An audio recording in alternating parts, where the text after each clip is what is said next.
Hi friends, welcome to our channel GS by MS. ये class है polity की। Polity में हमने लास्ट टाइम फंडामेंटल राइट्स यानी हमारे मूल अधिकार जो है वो कंप्लीट कर लिए थे।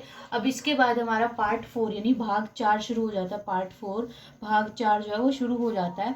और ये कहाँ से लेके कहाँ तक है? आर्टिकल 36 से लेके 51 तक, यानी 36 से लेके 51 तक। इसे क्या कहते हैं? Directive principle of state policy, DPSP बोलते हैं जिसे जिसे क्या कहते हैं? राज्य के नीति निर्देशक तत्व भी बोला जाता है। Directive principle of state policy, जिसे शॉर्ट में हम क्या बोलते हैं? डीपीएसपी बोलते हैं। ठीक है, जिसे शॉर्ट में क्या बोलते हैं? डीपीएसपी बोलते हैं। अब इसके बारे में आइए थोड़ा सा पढ़ लेते हैं। तो इस जैसा कि हमने बताया ये भाग 4 में है और ये अनुच्छेद 36 से लेके 51 के बीच में है। इसे कहाँ से लिया गया है? हमने आयरलैंड के जो है संविधान से हमने लिया है। और आयरलैंड ने कहाँ से लिया? उन्होंने ये स्पेन के संविधान से लिया, स्पेन की कॉन्स्टिट्यूशन से लिया है। ठीक है, और ये ऐसे तत्व हैं जो देश के लिए जरूरी है, तभी तो लिए गए हैं। लेकिन जब हम कॉन्स्टिट्यूशन हम नहीं मतलब जो कॉन्स्टिट्यूशन बना रहे थे, किंतु लेकिन जो संविधान जो बना रहे थे उनके पास देखो उस टाइम क्या हुआ, देश ताजा ताजा ही आजाद हुआ था, मतलब नया नया ही आजाद हुआ था।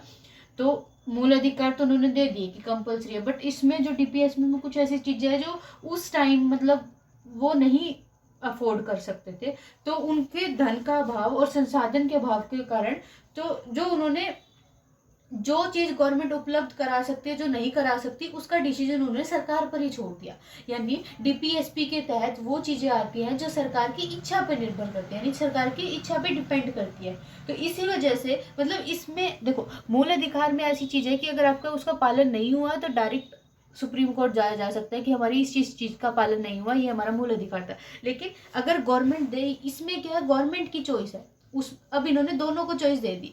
फंडामेंटल राइट में तो हमें चॉइस मिलेगी और यहाँ पे क्या हुआ? गवर्नमेंट को चॉइस मिलेगी कि वो जो देना चाहे या वो जो अफोर्ड कर सके वो करे।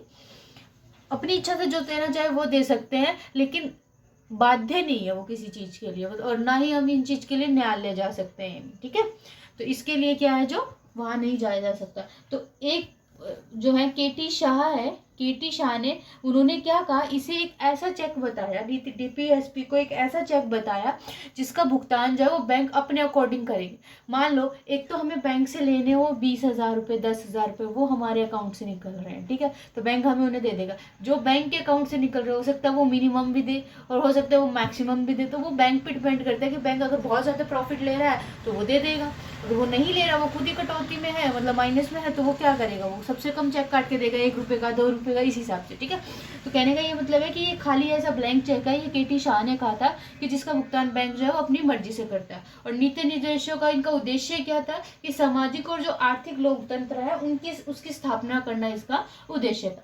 तो आइए हम पढ़ते हैं आर्टिकल या अनुच्छेद 36 में क्या है। जैसे 36 से लेकर 51 तक है ना, तो 36 में क्या है? इसकी परिभाषा यानी इसकी डेफिनेशन है भी कि ये क्या क्या चीज है। ठीक है, आर्टिकल 36 तो सिर्फ डेफिनेशन है।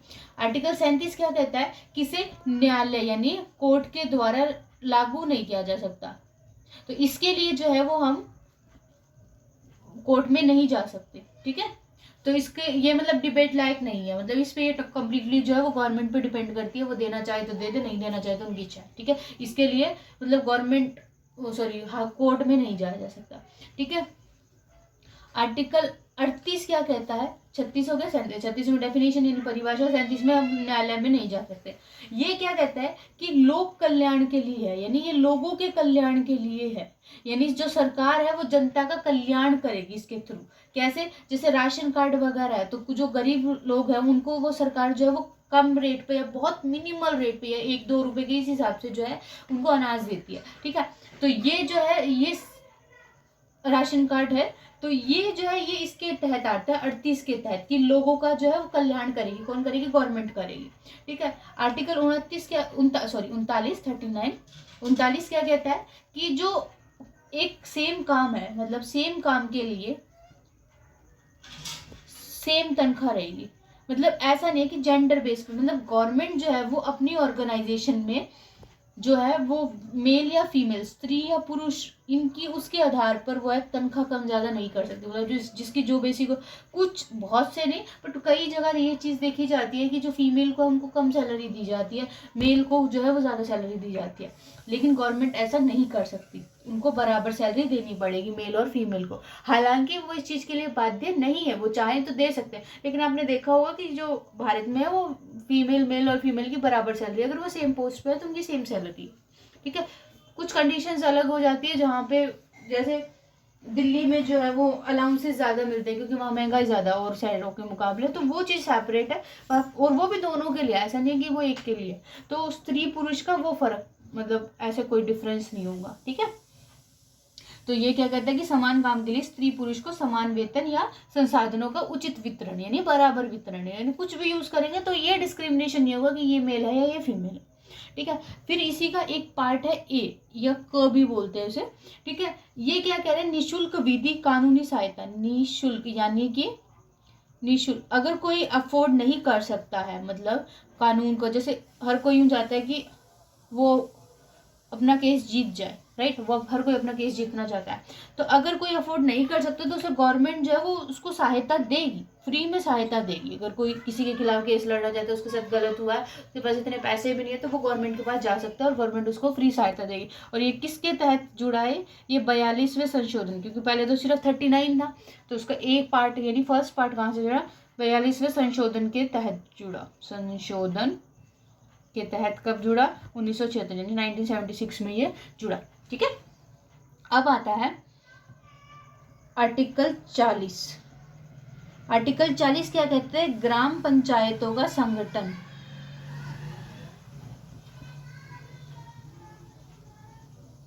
मतलब कि ग्राम पंचायतों का संगठन कैसे, कि हर गांव में जो है वो ग्राम पंचायत होनी चाहिए। क्योंकि देखो, बड़े लेवल पे कोई दिल्ली में बैठा है, वो एक गांव के इंसान की, क्योंकि जो बड़े बड़े हमारे मंत्री है वो तो दिल्ली में बैठते, तो वो किसी पर्टिकुलर किसी की पर्सनल इन द सेंस कि जैसे गांव में क्या प्रॉब्लम आ रही है, पानी नहीं आ रहा है, सड़कें अच्छी नहीं है, या कुछ और प्रॉब्लम है खेती से रिलेटेड, तो उनको कौन सुलझाएगा, मतलब, या फिर गाँव के कुछ मैटर ऐसे होते हैं, तो उनके लिए जो है ग्राम पंचायतों का निर्माण किया गया। ठीक है, और पहले तो इन पे छूट दे दी गई कि, क्योंकि जैसे देखो DPSP में कोई मानना चाहे तो मान ले, नहीं मानना चाहे तो ना माने। तो जो सबसे पहला स्टेट था वो कौन था, राजस्थान का नागौर था। ये इंपॉर्टेंट क्वेश्चन है, मतलब कुछ एग्जाम्स में देखने को मिल जाता है।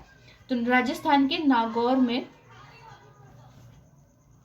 2 अक्टूबर 1959 को, ठीक है, इन्होंने ग्राम पंचायत जो है वो लागू कर दी। ठीक है, बाकी उन्हें किसी ने नहीं करी। तब क्या हुआ, 24 अप्रैल 1973 1973 में 73वें ही संशोधन के तहत PV नरसिम्हा राव ने पंचायत को जो है वो अनिवार्य कर दिया। अब देखो, अगर इसमें रहेगी तो वो अनिवार्य नहीं रहेगी। ठीक है, तो इसको चेंज करके किस में डाल दिया उन्होंने, आर्टिकल 243 में उन्होंने डाल दिया। और ये कब से लेके क से लेके अणा तक डाल दिया उन्होंने।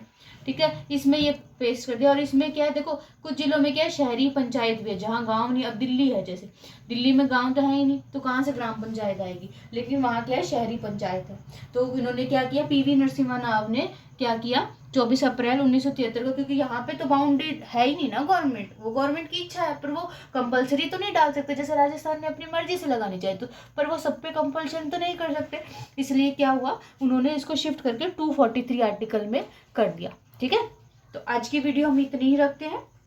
इसके नेक्स्ट पार्ट यानी 36 से 40 हो गया हमारा, और 40 से 51 तक का हम अगली वीडियो में पढ़ेंगे। Thank you so much.